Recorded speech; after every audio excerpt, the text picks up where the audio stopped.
it's important that we start, especially as they get into their later teens, we start handing off some of that responsibility over to them. And that's why I'm in favor of helping our children, but not enabling them, not giving them something for free, but helping them to understand the value.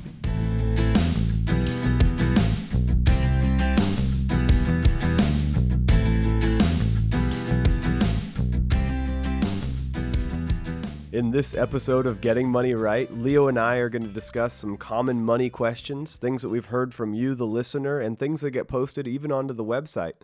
So, Leo, let's dig into that first money question. Yeah, so we have a question. The question is, what happens if I go over my budget? Of course. That never happens, right? Yeah, no, that never happens. This is something we come across all the time. And, I guess the obvious answer, Leo, is that the money has to come from somewhere. Absolutely. It's either going to come from savings, extra work. Maybe you end up having to borrow for a season. But really, it's not necessarily about where that money is going to come from. It's about dealing with the root cause so that you don't end up back in this situation again. So I'd prefer that we do some forensics and we dig into why did this happen in the first place? Right. That's good. Yeah, I mean, there are some areas that are harder to manage in our budget, right? I mean, we typically have three large budget categories that eat up about 60% of our income. And that's we talked about this before. It's our housing, our transportation, and our food. And when you look at those three areas, one of them is bound to be out one month or another. And until you really master this thing, it's typical that you're going to run over. But as David said, the important thing is to figure out, what am I spending on? Can I pull that back? Is there some way to cut costs so that I can get to a place where I'm actually in budget? And that's the key. Yeah, and you talk about housing, and I think that we get so used to living in the housing that we're in that we find it really difficult to ever think about downsizing or changing locations. And I understand that. Mm-hmm. But if the house is what's killing you, and for a lot of the people that I meet with, I'll actually sit down with them and we'll look, and they're usually, this happens all the time, they're usually 5 to 10% over in their housing category. And it's not just the housing. It's not just the rent or the mortgage, but when you add in the utilities and the internet and the cable bill, all of a sudden they end up really hurting in this area. And if you really don't want to move, then you've got to find that 5 to 10% somewhere else in your budget, which is a huge amount to go pull from another category. And you could look at some of the typical things that you can cut back from that one category, housing. You can cut your cable bill. Mm-hmm. I know people have a hard time with it, but it is not a basic need. Mm-hmm. It's something you can do without.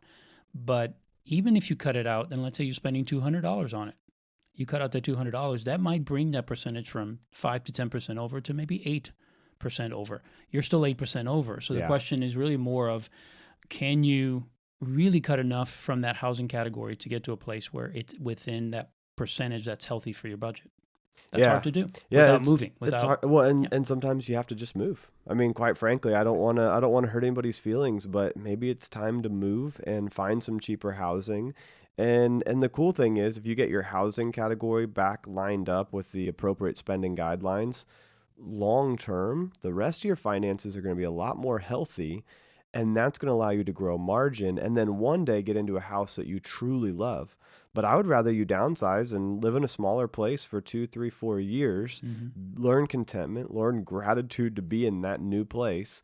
And then when you go up in housing size, it feels amazing. And it's just even a double blessing on top of that, Yeah, the other thing to consider is that when 10% of your income is going to housing on top of what you should be going there in the first place, that 10% is going to come from somewhere else. Yeah. Well, we know that out of the 11 categories that we have, typically 10 to 11 or so, that the other categories, not the ones we mentioned, but the other ones, things like medical expenses, doctor visits, those kind of things, miscellaneous expenses, those usually take 5 to 7%. So you're talking about two categories having to do without because of the 10% being added to the housing.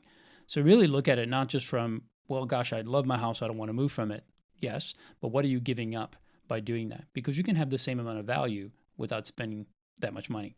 It is a hard move, though. I understand. It's not an easy thing to sell a home that you love and move to some other place that's smaller, maybe in a different neighborhood that you don't want to live in. But ultimately, if you don't, like David said, if you don't fix the root cause, which is either you make more money or you spend less money, but if this money is going to that area of housing or the other areas, then it's really hard to budget. And in the end, you're really financially strapped for many, many years. And it's Yeah. just not a good place to be. Yeah, the really cool thing is that your overall quality of life could dramatically improve even downsizing in home. The home can be a great value, but honestly, if you live in a smaller place, you rent for a while, you can still enjoy a lot of great things in life, and it may cause you to be able to add recreation back into your budget. Mm.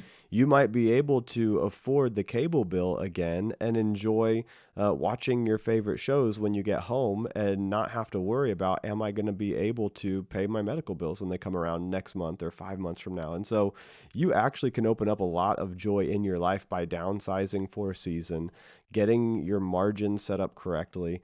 And I've seen it. I mean, that 10%, people come to me and say all the time, well, there's no way that I could save 10% into my 401k right now. Hmm. And I look at their numbers and I say, "Oh, you're right. There is no way because you're 10% over in your housing.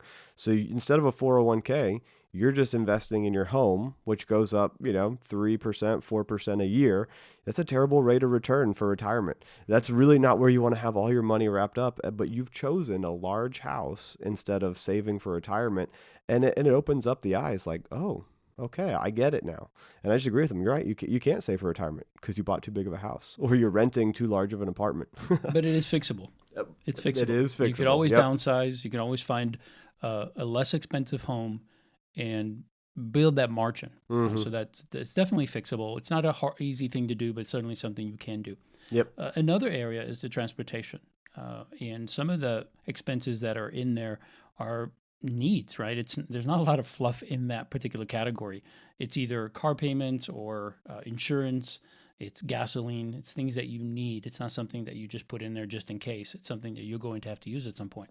Yeah, if you want to have a vehicle on the road, you need to have insurance. Legally in Texas and pretty much in every state in the country, you have to have insurance on your vehicle, at least some liability to protect the other people on the road. So insurance, you can't just forego that. You're going to need gas for the car.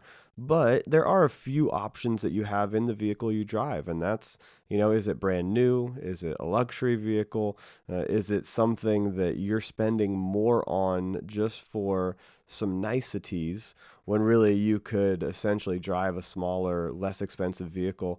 And I've actually helped people downgrade from a $20,000 vehicle to a $10,000 vehicle and cut their payment from $400 a month to $200 a month. And that $200 dramatically changed their month-to-month situation because they were literally going into debt by about $150 a month, to where now they had $50 of savings because we'd switched it by $200. And so, don't hesitate. I know transportation, it's another thing. I know it's hard to hear that, sell your car and buy a cheaper one, but that might be the solution. Yeah, what we're talking about here is improving your financial situation. So these questions are asked by our viewers because they're wanting to make their budget work. What we're telling you is that math is math. We can't change it. We can't make it work differently for ourselves or for anyone else. But when the math doesn't work and you're looking at your situation and saying, okay, how can I get into a place where I'm budgeting, I create a little bit of margin, I'm able to save, I can pay down my debt, I can move forward financially to a better place. Sometimes you have to make some of these harder decisions, but one option is obviously to cut back and downsize your car. Another one is to lower your insurance. Sometimes Yep. people pay way too much for insurance. They have the $250 or $500 deductible, where honestly, unless you're just Wreck-It Ralph, you don't need the deductible to be that low. You can increase your deductible to 500 or 1,000 if it's at 250, and that's going to change the price of your policy significantly. You can save hundreds of dollars depending on how many cars are in the policy and all of that. Yeah, so there are ways to deal with it, even in the area of transportation. And then food, obviously, if you will make a list before you go shopping, if you'll choose not to shop when you're hungry, and if you'll limit your purchases down to basically the outside of the grocery store, the meats and the bread and the vegetables that you need, you're going to be okay. You can actually go a lot further on less groceries if you get the right kind of groceries. And so I think we talked about this in a previous episode, but I love, personally, I love those off-brand grocery stores where all they sell are the off-brands, because you can cut your grocery bill in half, and maybe for 1 year of your life, you have to do that. So what? What's the big deal if you don't get brand names for a year? It's not going to be the end of the world. Oh no, I didn't get organic for 1 year. It's okay. You're going to survive. The rest of us lived for 20 years before organic was even invented. I mean, like I know organic's been around forever, but it just got really popular in the last 10 years. Before that, people went with processed food for 20 years. So I'm not saying you should be there forever. Yes, I want you to have some really healthy, enjoyable meals, but you'll survive a year if you have to, going through the process of getting cheaper food from a discount grocer. Yeah, we're not talking about buying food that's not healthy or good for you. We're just talking about not paying the premium brands. There's a big difference between going to Kroger or Walmart or going to Central Market or Market Street. And yes, I mean, all of us would love to have just premium foods and eat the best of the best, but sometimes your budget just doesn't allow you to do that. So you have to settle for something that's still good, healthy food. It's just not going to have that premium brand. Yeah, and most of the time, the Federal Food and Drug Administration actually requires that any medication has the exact same amount of the appropriate medicine active ingredients in it, and so your non-branded drugs are going to be pretty much the exact same thing. The food is going to be very, very similar. I can't tell the difference between branded corn and non-branded corn. I Me really neither. can't. I You know, can't. so we always buy the off-brand when we have an opportunity to do that. Except, and I've made this comment, except when it comes to Oreos. Mm. There Yeah, are there's some some things you don't brands. mess with. That's right. That's right. Yep. So that's sacrilege. That's why you create margins so you can't have Oreos. Yeah, that's it. That's it. So, Leo, what are some of the things that prevent us from living on a budget? Like, what makes it difficult for a budget to work the way it should? Yeah, that's a very good question. I think sometimes people just are so excited about getting on a budget and getting things under control that when they begin to learn about it and they're like, oh, okay, we're going to be able to do this, and they get excited and they just make the budget too strict. They think they can conquer Mount Everest and they've never climbed. Well, it's the same thing here. You have to start slowly. You have to give yourself a little bit of break. Don't make it too strict. The other thing is not having all the categories they need. Sometimes I know you and I have done a lot of counseling and we see people who just don't have money for certain categories. They're like, oh, we don't spend money on that. Oh, really? You spend no money on clothing? Oh, okay. Well, you're clothed today, so I know you're spending money on clothing. And sometimes people just overestimate or underestimate. And in this case, if they have no money for certain categories that are basic needs, they're going to spend money on those things and that's going to wreck their budget. It's going to make it seem like the budget doesn't work for them.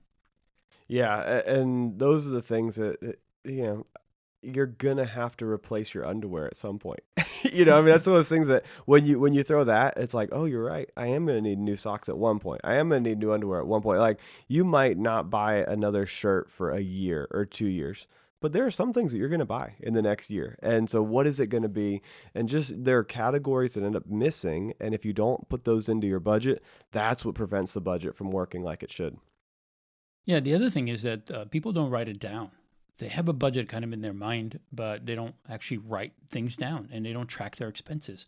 So, unless you find a system that allows you to do that and keeps track of your actual budget, a budget, we've said this before, budget's no good if it's just sitting in a drawer on your computer. It's something that has to be activated and used on a daily basis. Otherwise, whatever plan you have, it's like setting a goal and never looking at it. You're Yeah. not going to accomplish it. Yeah, I remember sitting down across the table from this one man, and he was telling me that he knew exactly what he spent every single month. He knew exactly what he earned and exactly what he spent. And he began to list off the top of his head, my rent is this much, my car payment is this much, I'm going to pay my daughter's car payment. I mean, he just listed it out. Boom, boom, boom, boom. And there's maybe 12 different things on the list that he rattled off. And it was really impressive. I mean, he had that much memorized. Mm-hmm. But I said, okay, well, how much did you spend in groceries last week? Well, I don't know. Okay, but how much did you spend in groceries last month? Well, it had to be, $300 because that's all I had allocated for it. I'm like, I know it had to be that, but was it actually that? How do you know it How do was? you know it was? And so if you're not writing down the goal, put it on paper so that you can even communicate it with other people in your family unit or with your accountability partner. If it's not written down, then you don't have something that's a hard boundary for you. And if you don't track it, then you really won't know what's actually happening. So if it's just stuck in your head, it becomes mental math. And aside from this one gentleman who I met who really did have it memorized very well, aside from the fact that he wasn't doing everything, but aside from that one guy, I'd say almost all of us are pretty bad at mental math. We're not good at doing the math in our head, and so it needs to be on paper somewhere. I agree. And I would say the last thing that prevents people from having a working budget is, especially with couples, is lack of communication. Somebody might be bought in while the other person's not, and just not communicating about what you're doing. Even if you have a budget, by not communicating with each other and not agreeing to stick to that budget, it just undermines the agreement and undermines the budget itself. And typically, what happens is somebody gets frustrated, hands it off to the other person, then the other person gets frustrated, and then they both give up and just live as the best they can. And unfortunately, that doesn't have to happen that way. If they just learn how to communicate, put a plan in place together, and agree to do it together. Even if one of them is more gifted than the other, agree to look at it together. I encourage the people that I coach to have a weekly budget meeting. It doesn't have to be a dragged out thing. It could be literally just a couple minutes to look at the numbers and say, hey, we're doing good, or hey, look at this number. We need to kind of pull back on this. Just watch the areas that they're working on. But without a systematic way of coming together and communicating, it's easy to just let it go, and it just becomes a mess. Yeah, and I just want to encourage you. Let's say that you are the spouse as you're listening to this. You're the spouse in the relationship who really spends most of the time on the budget, who does the budget for the family, and you've run into some trouble. We're talking about budgets that don't work in these first two questions. And things have been tough, and maybe you have enabled some bad behavior over the past couple months or even years because you were the spouse that managed the budget, but you didn't want to tell your wife or your husband no when they wanted something, and you didn't want to be the bad guy. I'm telling you, as you're listening to this, take a moment and just calm your mind, calm your heart, and resonate in your mind that you are gonna make a point to sit down with your spouse, face to face, kneecap to kneecap, literally get face to face with them and say, hey, I'm sorry that I haven't managed this budget well. I'm sorry that I have not included you in building it and making these decisions.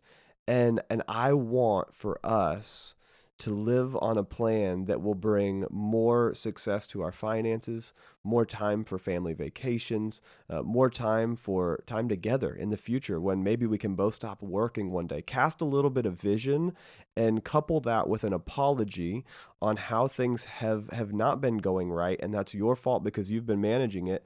And what you want to do now is bring your spouse into that process. And I'm only saying this because I can picture three different people in my mind right now that I've talked to in the last month who really feel like they had messed up their finances and they were taking on the guilt and the shame and the pain of that. And yes, they had made some mistakes personally because they were the ones that were managing it. But the big problem wasn't just that they made mistakes, it was that they weren't operating in unity and communicating with their spouse, and they weren't showing their spouse what was really happening. And I just want to tell you, if you're in that place, just calm your mind right now and make a resolution in your heart. I'm going to go today and talk to my spouse about this, lay it before him, and I'm going to do it with a gentle, humble attitude and also cast a little bit of vision for how things can be wonderful in the future. And download, the debt snowball tool from Leo's website and pull that off the website and begin to cast a plan for how quickly you can get out of debt together. I mean, you can plan and go together towards these things, and it'll change your marriage and it'll change your finances. Yep, I love that. All right. Well, changing gears a little bit, Leo, I've heard this a couple different times.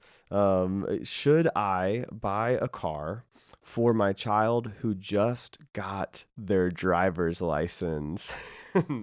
Hmm. The short answer, no. Don't do it. No, I'm kidding. That's a tough question because I know many parents want to provide for their children transportation, and honestly, there are a couple of good reasons why you would want to.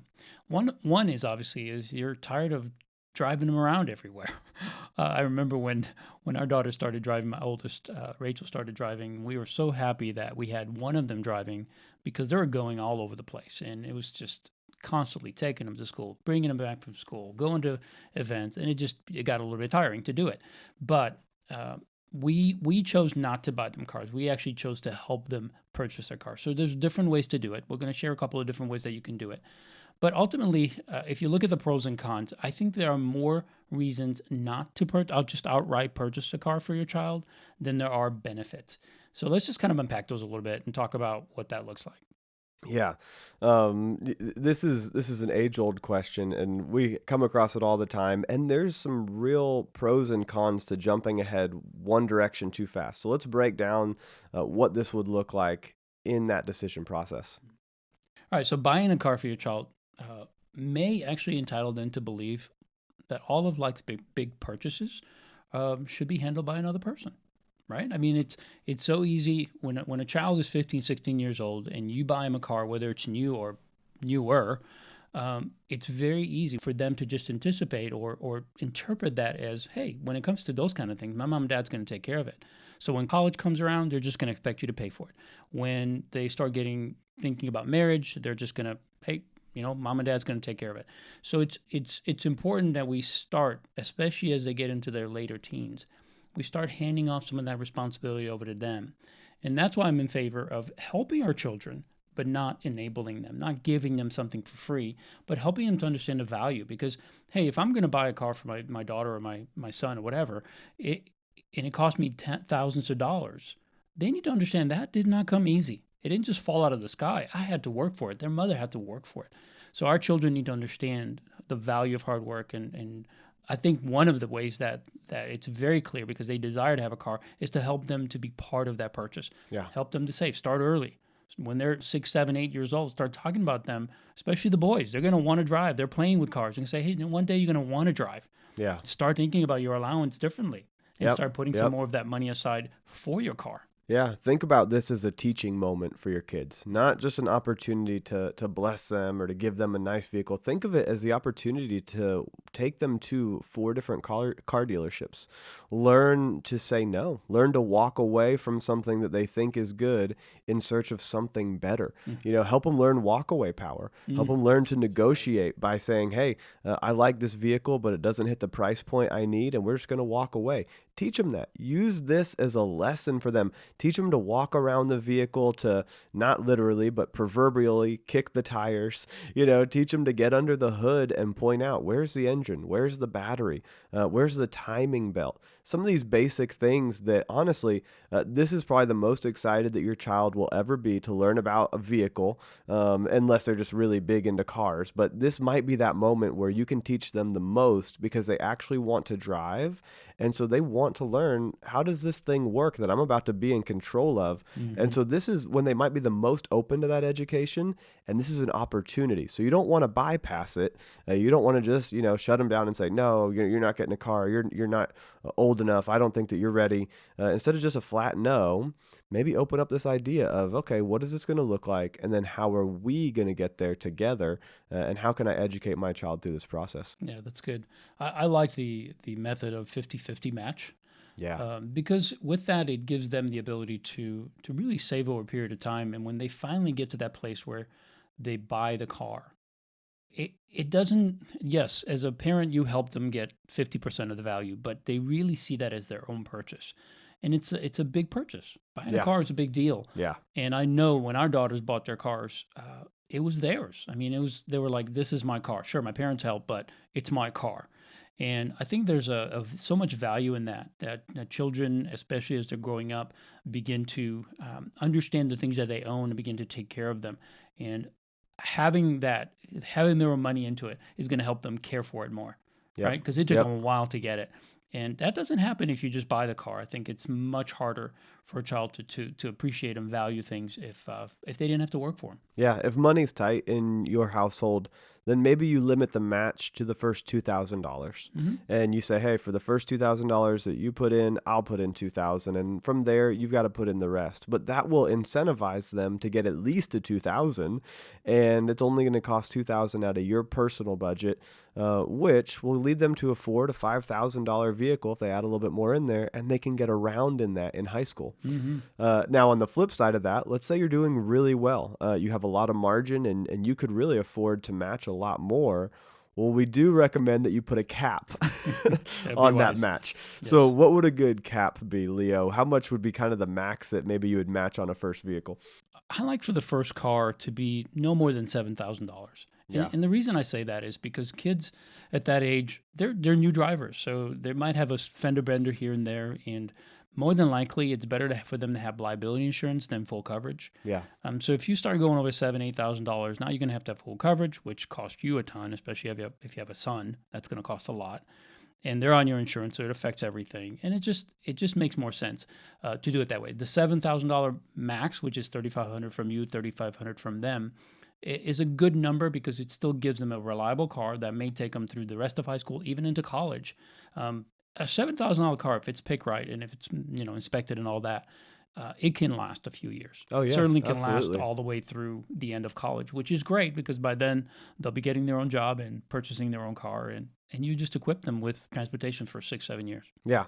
And that's not to say that you can never go above 7,000, but it's a great place to start because you've got to realize that the insurance for young teenage drivers it's double, sometimes triple what a normal driver would be.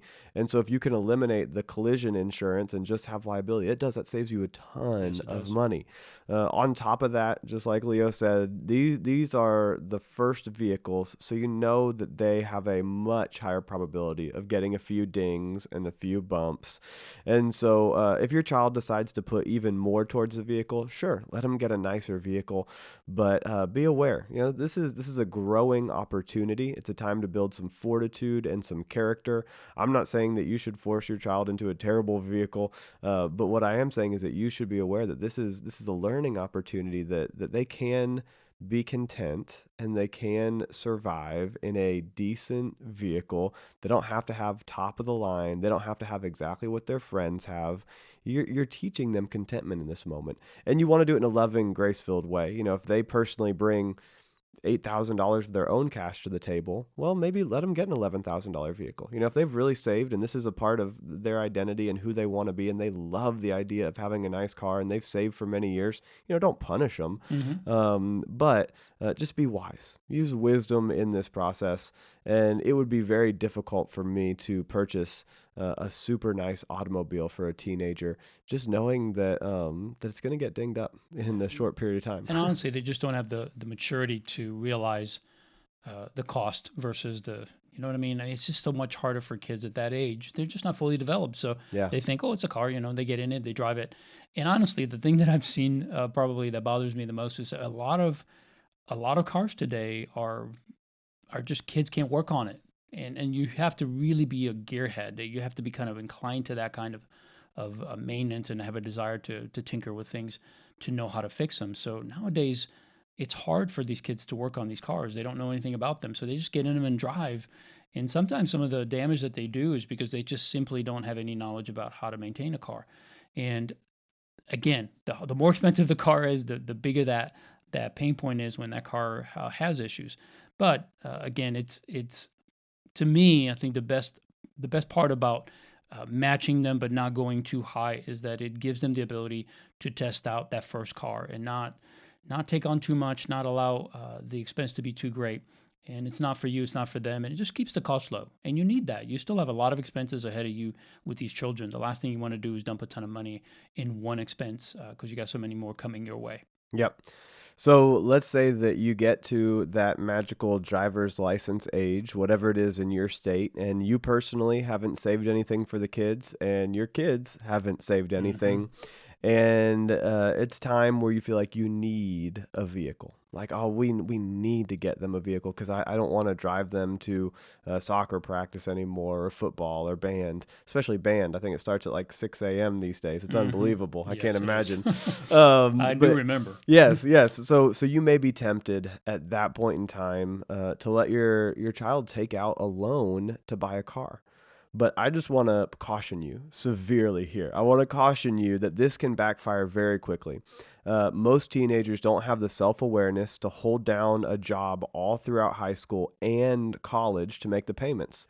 And usually, if you buy it for them, let's say you buy it for them in 10th grade or 11th grade, maybe it's 12th grade, depending on the age. Well, you're going to, at a minimum, get a 3 year loan, but it'll probably be a 4 year loan on this vehicle.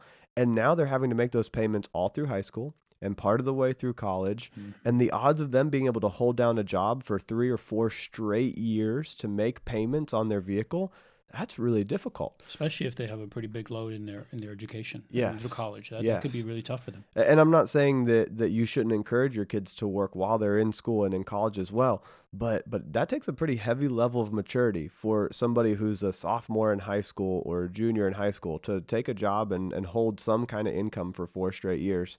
And that $200 car payment, let's say, and that's a pretty low car payment. Let's say it's $200 a month, but they also have to pay for $100 a month of insurance, Hmm.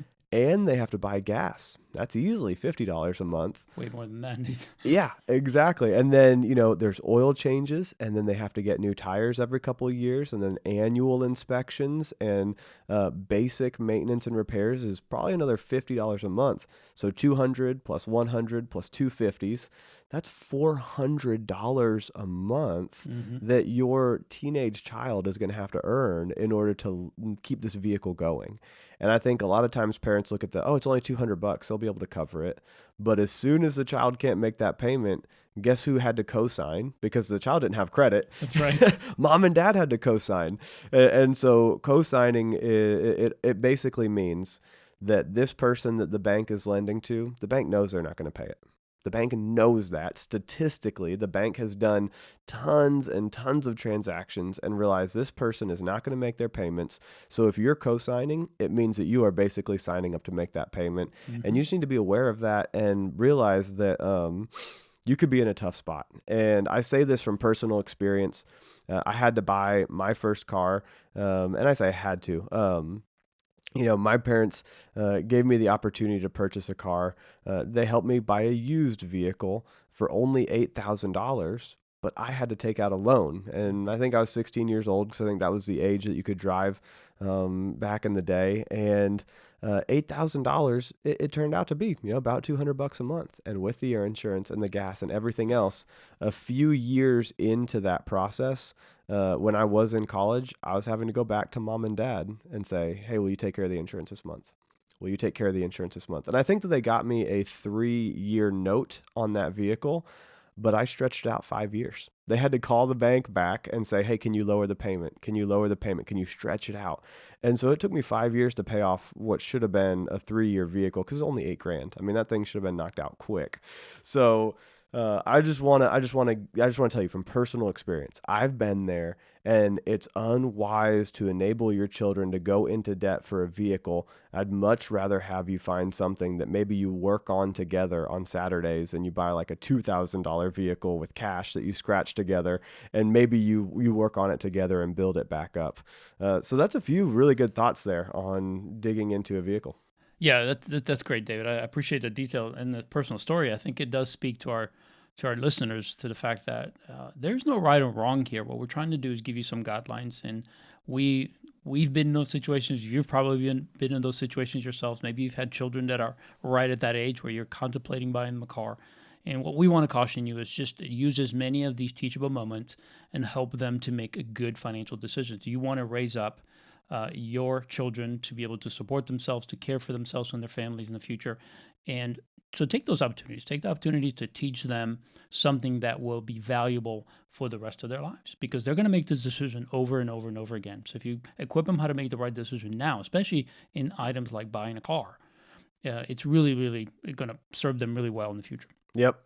Well, we want to thank you for joining us for this episode. And if you enjoyed it, please just open up your app, rate the episode, review the podcast, and hit the subscribe button. That lets us know that we have more people joining, more people listening, because we can see the number of downloads that come in. You can see us on iTunes or Google Play. If you happen to be listening on the website, check it out on iTunes or Google Play. Go onto the Castbox app on your Android, and you can just download it and listen to it from your phone. You can also share this. I have on many occasions found an episode of a podcast that I love and hit the share button, and I'll text it to a friend or I'll email it to a coworker. I've done that several times. So I would recommend that you would share this. Just hit the share button and say, hey, I think this might really help this person going through this type of scenario. Maybe they're about to buy a car for their child and they need to have just a little bit more wisdom and insight.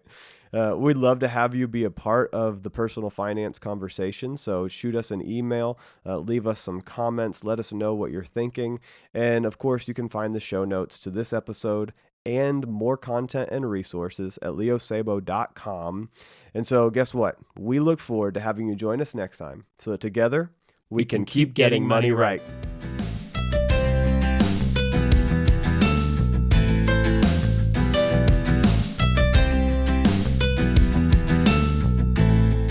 The money has to come from somewhere. It's either going to come from savings or maybe you doing extra work, and in some unfortunate cases, you're going to borrow.